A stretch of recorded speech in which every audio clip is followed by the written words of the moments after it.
let's move to installing our Dell server.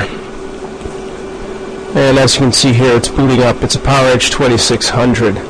It's got embedded server management, as well as other components, including multiple hard drives and a RAID controller. It's also got two 2400 megahertz processors, or 2.4 gigahertz processors, and it's a dual processor system. So now the hard drives are being detected, and there they are, 3 Fujitsus with 2 LSI logic interfaces and a PowerVolt backplane. So here's the main interface, the main window, and from here we can interact with the kernel and the installation process. We can install by simply pressing enter, or we can upgrade or install in text mode by inserting or entering Linux-based text, which will provide us with a text-based installer. Or you can use the function keys below to get more information, such as providing options, interacting with the kernel, general information, or to enter the rescue mode of the Red Hat Enterprise Linux CD. This is CD 1 of 5 in the set.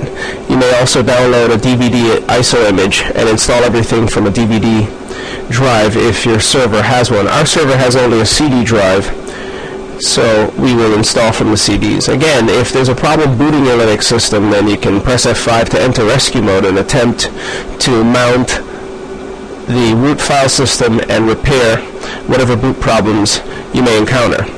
Apart from that, simply press enter and this will begin the installation process. So let's move forward.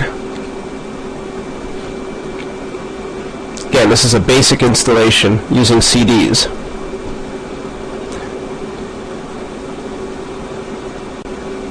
As you can see, multiple drivers are being loaded at this stage after the kernel has performed some initialization steps. And these are generic drivers to provide support for connected hardware.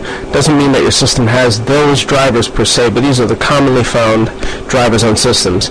Now, as we've always seen in classic Red Hat fashion, the utility or ability to test the CDs or installation media before moving forward. So here we can perform a surface test of the first CD before using it for installation, subsequently resulting in a failure if there are bad sectors on the CD. If you're confident in your media, your installation media, then simply skip it by moving the arrow key over to the right and moving forward. So we'll skip, and this will proceed with the installation process. If your VGA card has been detected by the installer, the installation program will start in graphical mode. Otherwise, if it doesn't recognize the VGA card, it'll be in text mode. It's found it, ATI Technologies, Rage XL.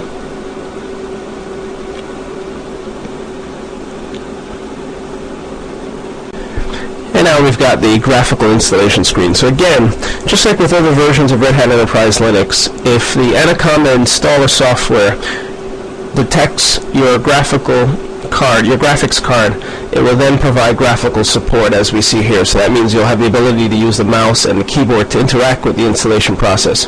Release notes are located in the lower left. You click on this just to see if there are any issues or items that may pertain to your hardware. Scroll through it just to see if you've got a wheel mouse, wheel down, as we've got in this particular case, and you'll see there's various information regarding the installation of this version of Red Hat Enterprise Linux. Now we've scrolled down quite a bit, which is why it's taking a while to redisplay. And if there's nothing that's of interest, as is the case for our system, since we've installed it many times with this version, we'll just close, which returns us to the main menu, giving us the ability to move forward. So we'll click on Next. This will take us or advance us to the next step of the installation, which is to select a language to be used during the installation process. The language selection here pertains only to the installation, not to the running system. Some folks may want to install in another language and operate using multiple language support, which is the default support or the default language framework or environment for Red Hat Enterprise Linux. Once you've got the Latin character set install, you have support for all of the Latin-based languages anyway, but for the installation process, you can determine what language you'd like to use. So we'll move forward with English. And now we need to ensure that we indicate the appropriate keyboard, and it is US English, so that the keys match the set that is there. Now we get a pop-up regarding an installation number. If you have a subscription with Red Hat, which is highly suggested, highly recommended, then you'll want to insert the installation number here. The installation number provides you with access to updates to packages, as it tells you here. So, since we'll be using the basic installation, for now we'll skip entering an installation number. But in addition to updates, which your subscription provides, there are other packages that you cannot install without an installation number. Again, if you're using Red Hat Enterprise Linux in your environment, check with your systems administrator for the installation number information. You should have coverage per system so that you're entitled to or have access to packages that are applicable, as well as updates once the system's up and running. And by updates we mean security updates, patches. We'll click on OK to skip installing. It tells you here if you're unable to locate the installation number, you should consult redhat.com. If you skip, you may not get access to a full set. It may result in unsupported installation, and you won't get any software and security updates for the packages including your subscription. So you won't get security updates. You may not be able to get support if you call Red Hat up with help, or asking for help, that is, and you may not get access to the full set of packages included. We'll click on skip anyway, because our intent and purpose here is to simply show you how to march through the installation process using local media. Now you see the hard drives that have been detected on the system. It tells us that there are 3 of them, SDA, B, and C. SCSI disks are indicated using SDA or SD and beginning with the first letter of the alphabet, so SDA through SDZ, whereas IDE TAPI-based hard drives are listed using HDA or HDA through Z. So in this case we see SDAs through C, which means there are 3 disks.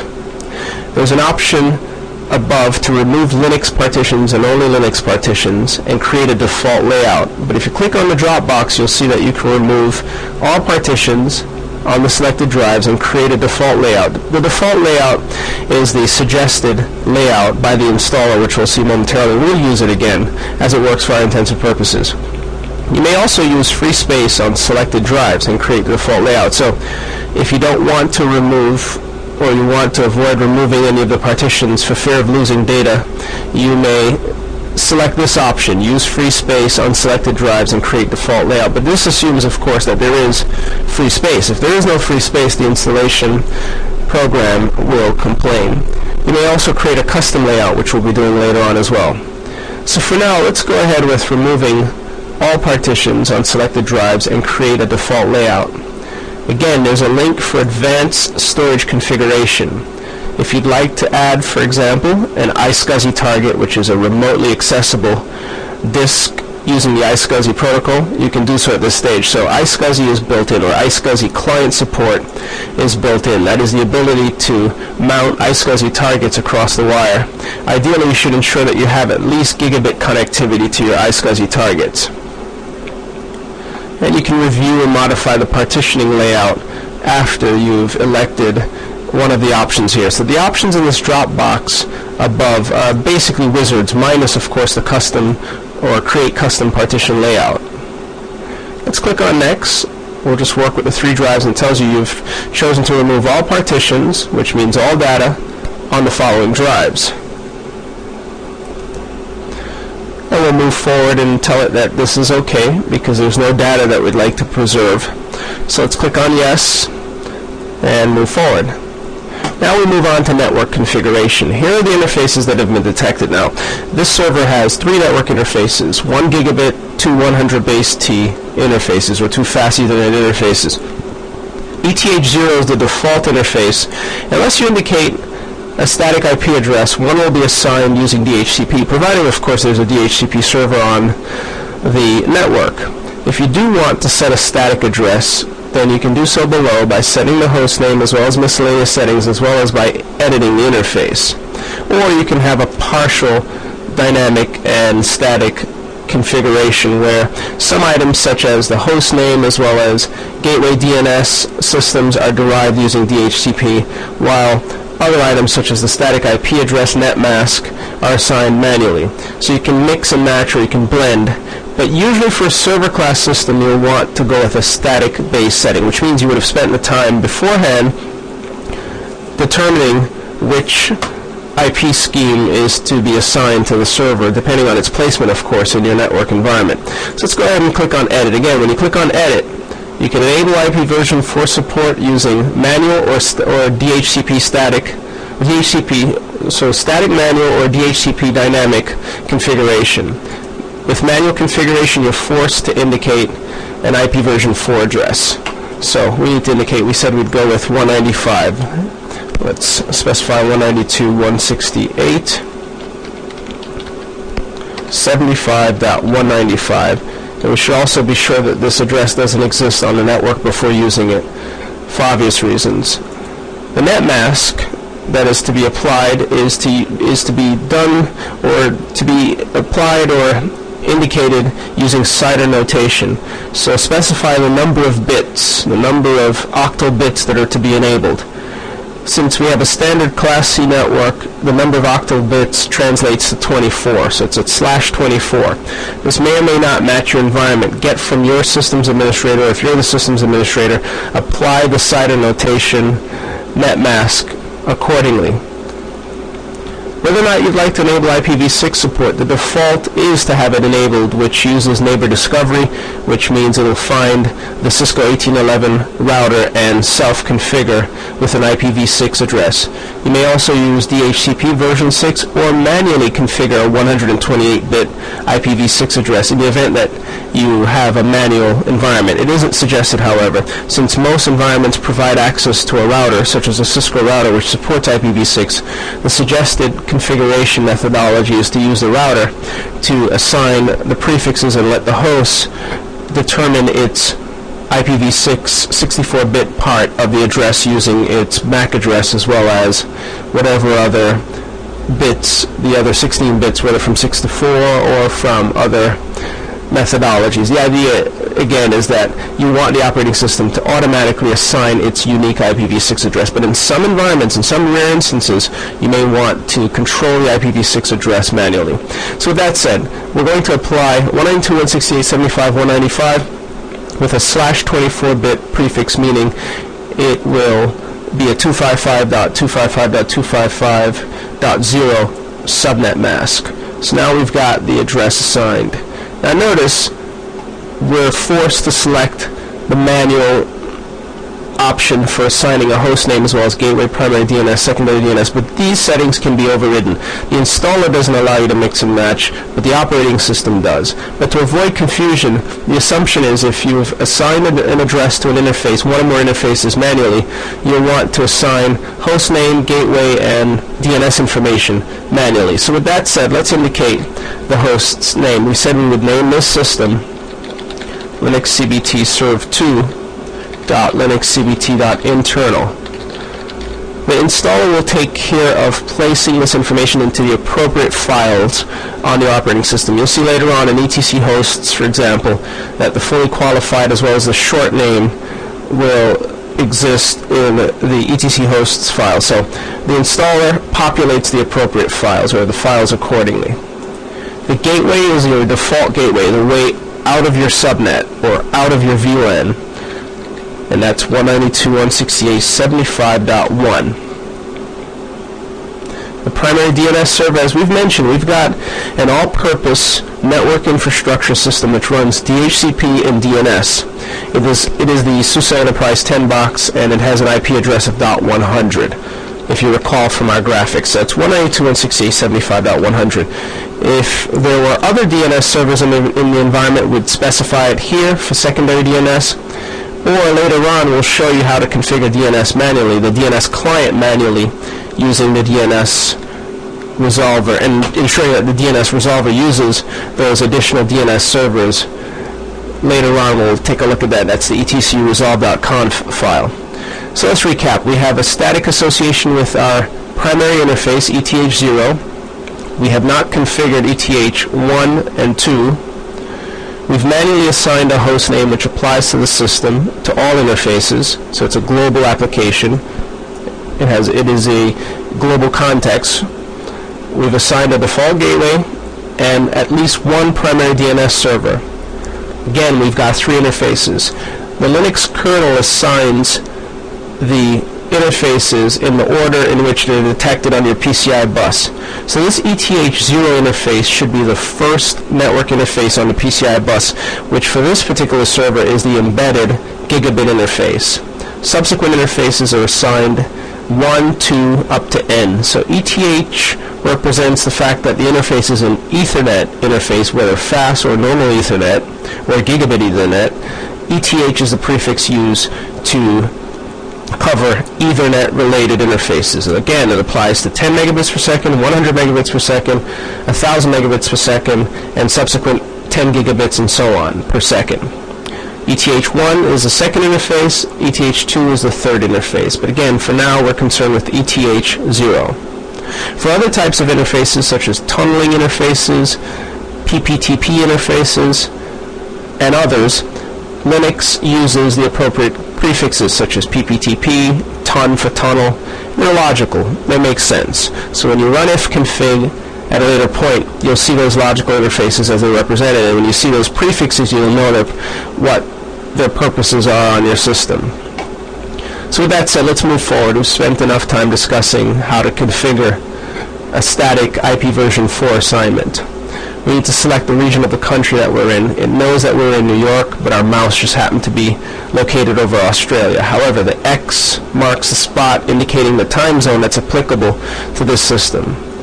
The system clock currently does not use UTC, so we'll take this off. Usually you'll find on properly configured systems, especially servers, the BIOS is set to UTC. When you set your BIOS to UTC, meaning GMT time with no offset, you can then have the operating system adjust its clock whenever it boots by setting an offset based on the time zone that you exist in, such as UTC -5. Our system clock is set to UTC -5. It tells you here when you hover, use this if you want to automatically switch between normal and daylight saving time. Don't use this if you have other operating systems on this computer which adjust the hardware clock. When we don't have other operating systems, we would like daylight savings time to be affected, which means later on we'll update our BIOS to reflect UTC time and then have the OS change that time appropriately. But modern BIOSes will also update themselves to reflect daylight savings time, which the operating system will get when it boots, and as a consequence, the OS will have the appropriate time. So there isn't much to worry about here. Let's click on Next and move forward. So far we've covered quite a bit. We need to indicate a root password. Let's go ahead and do so. And later on, the security section will discuss how you can tighten the security of your system, including passwords. But ideally, you should set a long enough password, at least 8 characters, and perhaps with varying cases such as upper, lower, and numerical values to make the password stronger. So we've set a password for root. The root account is always the first account created on Linux systems, regardless of distributions, along with other daemon accounts. That tells us here the default installation includes a set of software applicable for general internet usage, such as a web server, and software development category packages. These two groups are important. Software development allows us to compile packages that we will subsequently download off the net. Now, although we're going to reinstall the system many times, it's important that you turn on or enable software development packages if you intend to compile packages. For example, you may download a program off the net that needs compilation, such as a tar.gz file which contains source files for a program that is of interest. Let's say Nagios, for example, the system monitoring application suite. You may download source and need to compile it. If you need to compile it, you'll need a suite of tools including Make, GCC, and others. The software development category of packages includes the applicable tools. Web server includes the Apache web server. It's always useful to have a web server, but may not be for your environment. You need to determine whether or not you need to install the web server. You can further customize the software selection now or after the installation of the operating system using the software management application. If you customize it now, you'll be presented with options regarding the different packages, and let's click on Next so that you at least can see the interface as it is applied. So, we have various categories on the left-hand side. Desktop environments you need to pick, applications, development, servers, base system, and languages. These are the classes or categories used by Red Hat Enterprise Linux. Hasn't changed much since even the version 9 of Red Hat, which is basically Enterprise Linux 3. The default desktop environment is GNOME. This is the default desktop environment for most Linux distros. It's clean, lightweight, and works really well. However, for more of a user-like experience that's comparable to Windows, you may want to investigate the KDesktop environment. We'll go with GNOME because most of our work doesn't or isn't contingent upon having a powerful graphical environment, although GNOME certainly is. Beyond desktop environments, we've got another class, applications. Within applications, we've got subclasses such as authoring and publishing. In the lower area, you'll see the description associated with the class. It tells you that you've got tools such as DocBook, which allows you to convert to HTML, PDF, PostScript, and so on. Navigate to editors tells you that it includes certain editors like Emacs and VI, which we need. And it tells you the number of packages of the total installed. If you click on optional packages, you'll see the ones that are not installed by default. So here we see some are installed and some are not. And they're suggested, or selected that is, based on the suggestions of users. VIM Enhance is installed, which is a utility that we'll use to modify text files later on. Engineering and Scientific has various packages for that community. Games and Entertainment, Graphical Net, which includes a web browser, graphics such as the GIMP.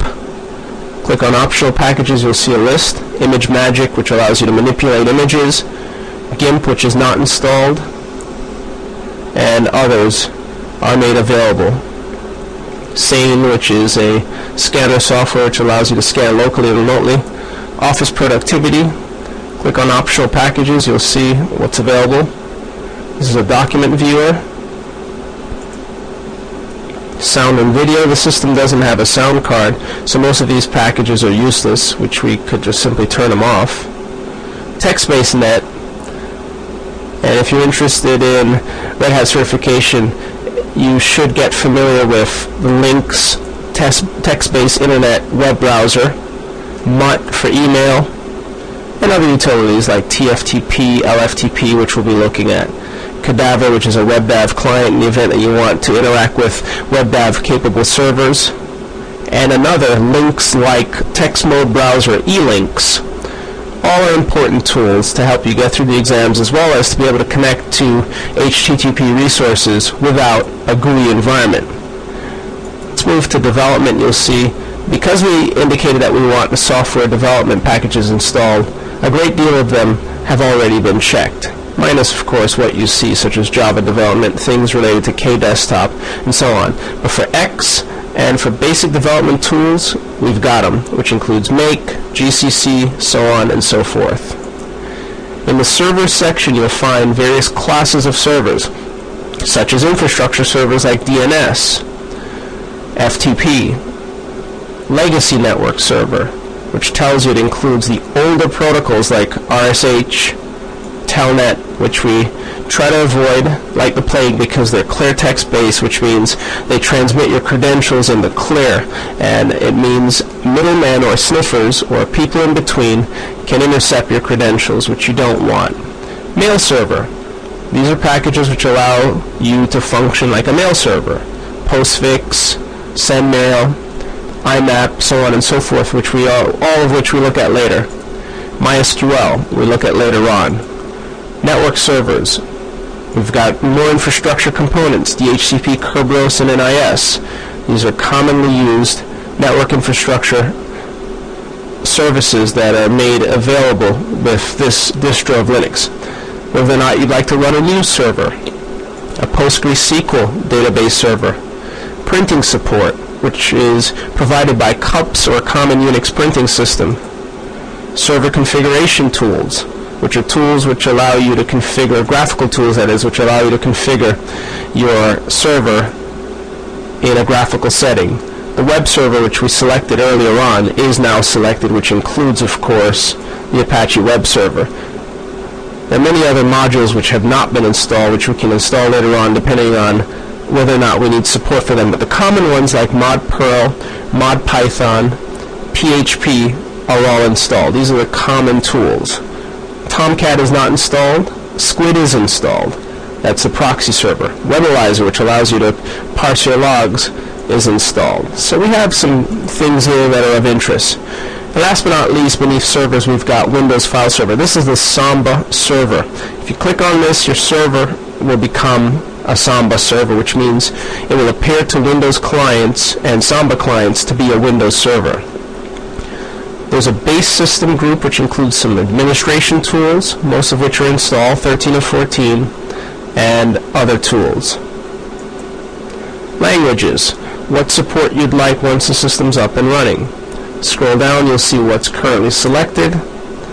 There are all sorts of languages across the world, and they're supported by most OSs, such as Red Hat Enterprise. If you need additional support, go ahead and select it, and then you'll have it available. And perhaps if a user uses your system, they can customize their environment to use the language that you've provided support for.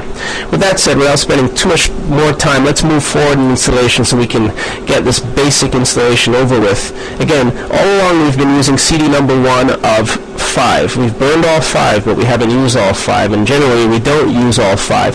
And optionally, if your server has a DVD reader, then just download the ISO image from redhat.com for the latest version of Enterprise Linux, version 5. That is the DVD image. Again, you need a subscription or you need to pay for the trial program in order to gain access to the ISO image. And in order to gain access to updates, which includes patches, which includes security updates for versions of programs installed in your version of Red Hat Enterprise Linux, you will need to have a subscription, a valid subscription with Red Hat. So keep that in mind. Whenever you use an enterprise class software such as SUSE Enterprise, Red Hat Enterprise, you must have a support contract in place or a subscription in place, and you will then benefit from any updates, patches, security patches or updates, and that will keep you free of or reduce your risk of exposure to certain exploits. So now dependencies are being checked. The underlying technology used by Red Hat Enterprise is called RPM, for Red Hat Package Manager. That technology is used to resolve any dependencies based on the packages that we've selected. Many Linux packages, regardless of distribution, rely upon other packages. So for example, the author of one program may rely upon, let's say, OpenSSL development packages to provide cryptographic support. And the cryptographic support will not work unless OpenSSL or TLS or some similar framework is installed. So in other words, there are many dependencies, many cross-dependencies that frameworks like RPM and Debian's apt or aptitude have to keep track of. Many dependencies. Again, Linux distros include thousands of packages, many of which have dependencies on other packages that may or may not be installed in your system. Over the years, those dependencies, the management of those dependencies have gotten much easier. There was a time, as recently as 5 years ago, where you could spend literally all day or more trying to solve or meet the needs of various packages in order to get them to work. It's not necessarily a thing of the past now, but it's not as difficult. Now, this tells us here that we can click Next to begin the copy process. In addition, in classic Red Hat fashion, beneath root's home directory /root will be a file install.log.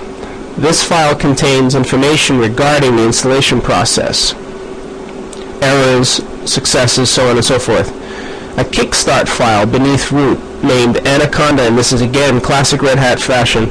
Anaconda-ks.cfg will be created in this directory in the event that you want to mirror this installation to other systems in your environment. So in other words, all the selections that we've made thus far will be reflected in the Anaconda-ks.cfg file. So keep that in mind, as when we look at the Kickstart installation process, we will show you how you can reference a file and have these options pre-selected for you so that we can install multiple systems, or even a single system, much quicker. We'll click on Next. As you can see, the release notes are still available. Before we get into the installation process, we're forewarned. We're told that we'll need disks 1 through 3, not 1 through 5, but 1 through 3. It tells us if you need to abort the installation and reboot, please select reboot. In other words, if you don't have all the media, or you don't have enough space, or if there's some sort of problem, or if you've got second thoughts, then now's your time to exit. Or you can go back and make changes. You can always navigate to a previously selected area or previously explored area and make changes. Otherwise, if you're confident, move forward by clicking on Continue. Once you click on Continue, we move into the process that you see here.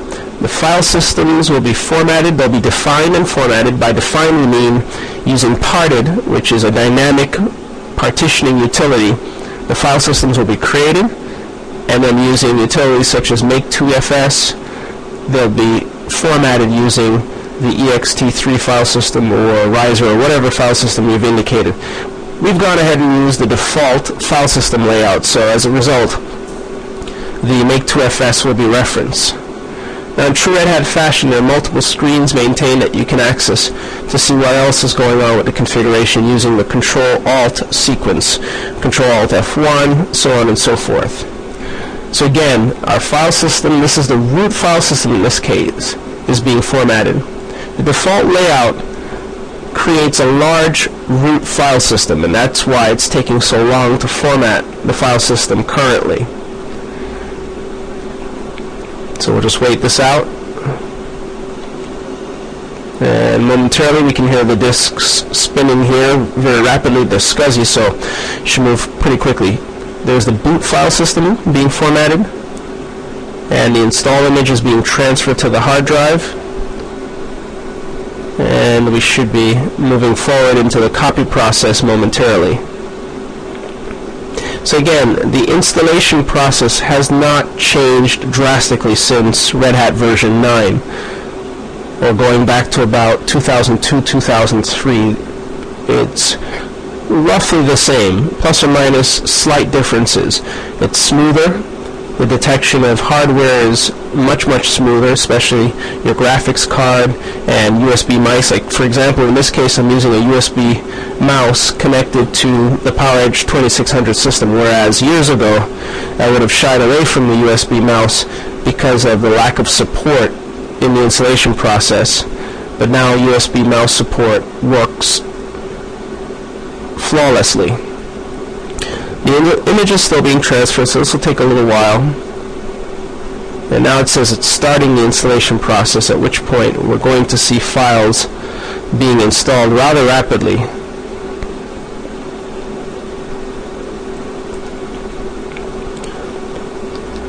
And our screen's changing. As mentioned, using the Control-Alt sequence, using F1s through 6, you can access other useful screens while Red Hat is being installed. Red Hat Linux is being installed. Control-Alt F1 all the way through F6. The screen that we're currently on is the F6 screen, or the graphical screen. Whereas when the system was booted and up and operational in production mode, Control-Alt F1 or Control-Alt F1 through F6 represent 6 text-based consoles, and Control-Alt F7 accesses the lone graphical console. So there's a slight difference between the way the consoles are presented during installation and when the system's up and running for production. In production, you've got 7 windows that are accessible using Control-Alt F1 through F7. But during installation, we have access to 6 windows, Control-Alt F6 providing us access to the current interface. Now, rather than spending time waiting for all the files to copy, as you get the picture, we're going to pause and resume towards the end of the installation. So here you see the packages being copied, and when we near towards the last quarter of the installation, somewhere in this vicinity, we'll resume, reboot the system, complete the installation, and then move on.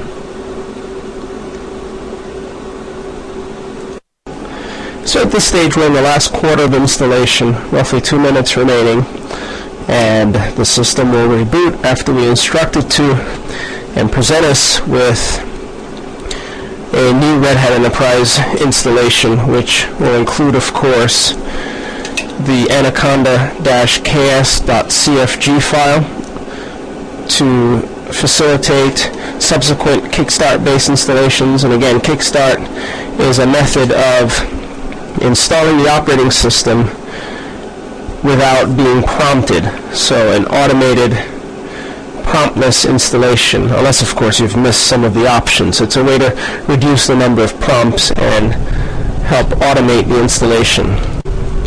So now we're rebooting, and the system checks will take place as usual. It's just a quick dismount from the installation process to this screen, and after the BIOS has checked the installed physical components, then it will be presented with the Grand Unified Bootloader. So typical boot up sequence includes the BIOS, checking your local hardware, determining which disk is the boot disk, whether it's a CD-ROM, USB device, floppy disk, or hard drive.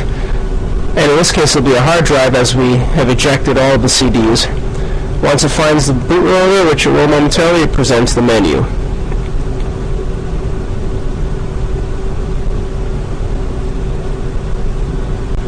And here's the boot menu. It typically displays at 640 by 480. Once we've made the selection, it will return to roughly 720 by 480. So it's a grub menu, version 097, and we can modify it by pressing E to edit, or modify the kernel arguments by pressing A, or booting to a command line, or simply pressing Enter to boot the default option. This is the default option, Red Hat Enterprise Linux with the version of the kernel. There is no backout version, although we could modify the grub startup process, which we'll take a look at later on, which will allow us to insert one or more additional items and boot from them in the event that we need to boot the system in a different fashion, such as single user mode and so on. So at this point, if we press Enter, then we'll move on to the new resolution. So here's the boot up process. File system is ext2fs. And if journaling is turned on, then we will be able to make use of quick recovery. The root file system is the first hard disk partition, so HD0, 0, so the first hard drive of the 3 SCSIs. And now various services are booting up. If we press the spacebar to show details, we'll see them. These are the different services and initialization steps, such as setting the host name, starting NFS, RPC, and different applications, Yum, to update the packages. And now we're propelled into a wizard. This is a first-time wizard, so you won't see this on subsequent boot ups. It welcomes us. Let's click forward. We need to agree to the license agreement, otherwise we'll be unable to use the operating system. Whether or not a firewall is enabled, it's enabled by default, and it permits SSH connectivity. Initially, I like to start off with disabled and then manually disable the ports that are not necessary, or enable ports that are necessary. So we'll disable the firewall and move forward. Otherwise, the default configuration, as you saw, will permit only SSH connectivity. You can turn on other connectivity such as FTP mail, etc. However, the default is to enable SSH. So let's disable the firewall for now. We do look at IP tables in the security section. And it tells us the security level will be lower, and we'll just indicate yes. What SE Linux policy you'd like. Enforcing is set to the default, or as the default. Permissive and disabled are other options. And it tells you above that it provides, SE Linux that is, provides a finer grained security over the system by setting policies, extended attributes, and so on. Tells you the states it can be set up in, disabled, which only warns about things which would be denied, so you have a sense for how you could implement SE Linux. A fully active state, which is the enforcing state.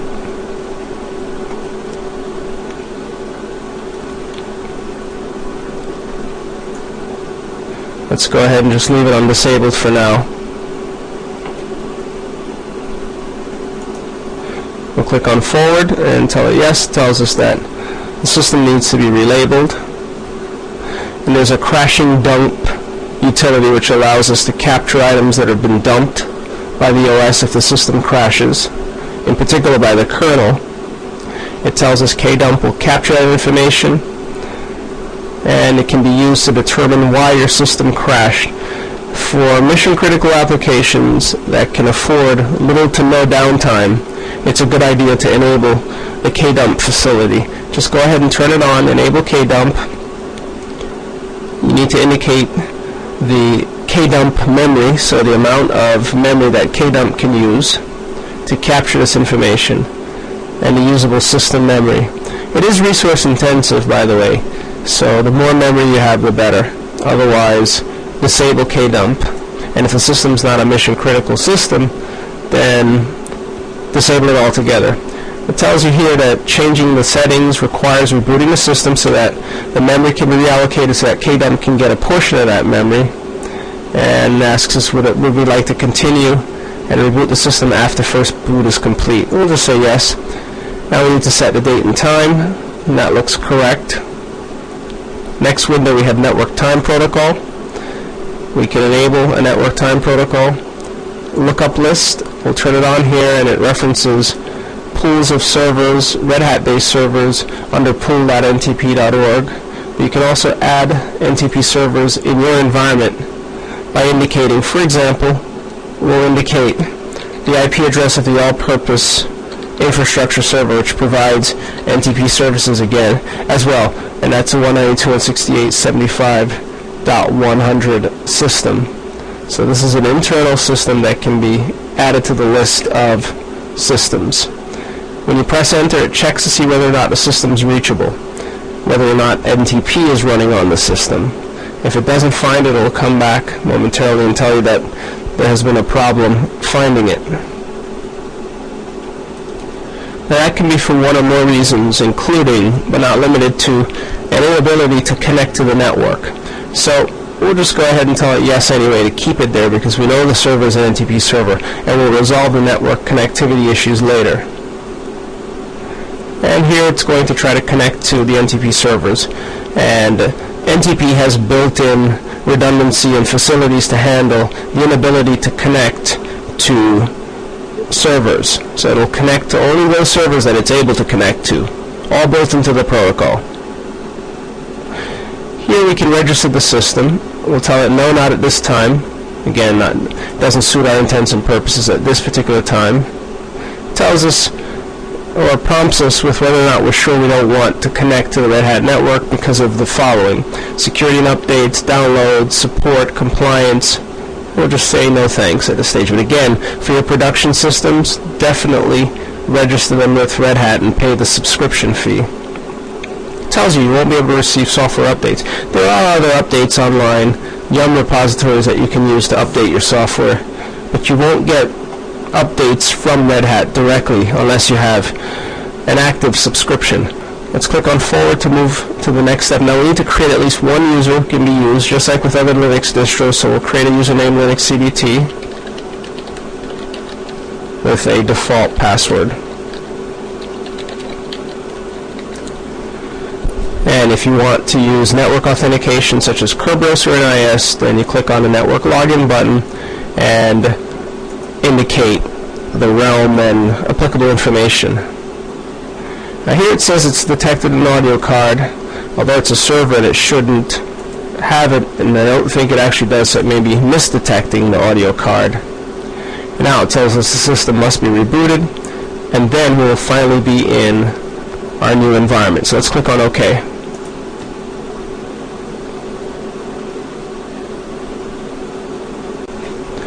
Now we're rebooting again. So the backplane and server detection process will continue as usual.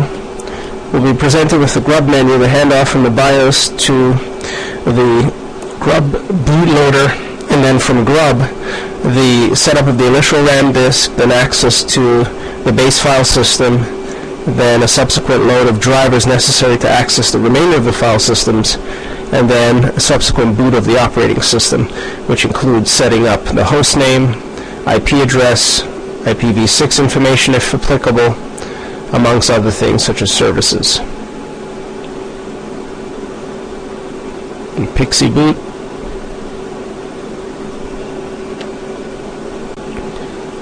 And we're booting again after the main menu. UDEV, Universal Devices, is starting. We've got the full graphical environment with services coming up, most of which are okay. One just popped by with a warning.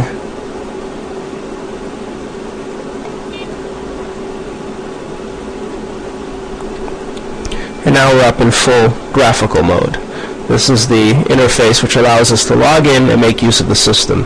Again, there are multiple consoles available, Control-Alt F1 through 6, and this is Control-Alt F7. So if we log in as the user, Linux CBT, the non-privileged user that is, we'll be able to access the system. In addition, we should also note that there are options below such as languages. You can change the language that's used to access this interface. Many languages are supported. We'll cancel. Session information. You can log into different desktop types if they're available, or if for some reason GNOME doesn't start, a failsafe terminal, or just use the last session if GNOME or your desktop did start. You may restart the system by clicking on Restart, and since we're at the console it doesn't prompt us. We also shut down the system by clicking on Shutdown. In both cases you have to, of course, confirm. So let's log in. And now we're being propelled into a full Red Hat Enterprise desktop. In this case server, but it's a desktop that's useful. So we can interact, open a terminal, look at the layout of the file system using df-h, and as you can see our disk was configured into a logical volume presented by DevMapper Volume Group 0, Logical Volume 0. 98 gigs were provisioned, 2.5 are used, or were used in this installation, 91's available. So the default file system layout creates one large root file system, a small, in this case, 100 megabyte boot file system to store the kernel and other boot-related items, as well as a swap partition, which we can reference using the swap command, but we'll look at later on. So we're up and running, and this is a full-fledged system. Let's check its IP configuration using sbin IP, or ifconfig that is. It is set to 195. We can try to communicate sending 3 packets out to perhaps the default gateway located at 1, and in this case it doesn't respond. So chances are either the wrong interface is plugged into the wire, or the interface is plugged into the wrong VLAN, which we'll sort out later on. So we've installed using the CDs 1 of 5, or the CDs 1 through 5 using 1 through 3. We're up and running. We're going to look at other installation methods momentarily.